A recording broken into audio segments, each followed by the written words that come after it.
Abduu arrobboleetiitii takka namni cabsaa dhufate amma buna dhuunee kaygaanu kaaneetiin intala ambaaf kanina.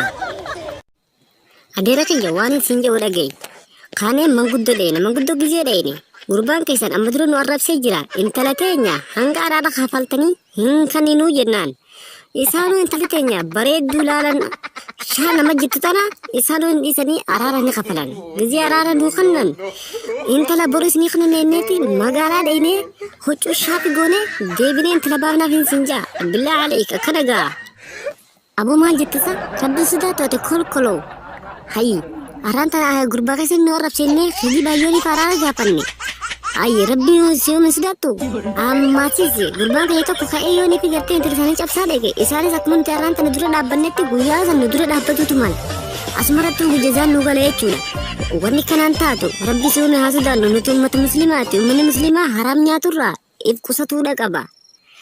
Miyyoonis heeruma geessa gurbaanis fuudha gahe walitti kannina Rabbi haa sodaannu.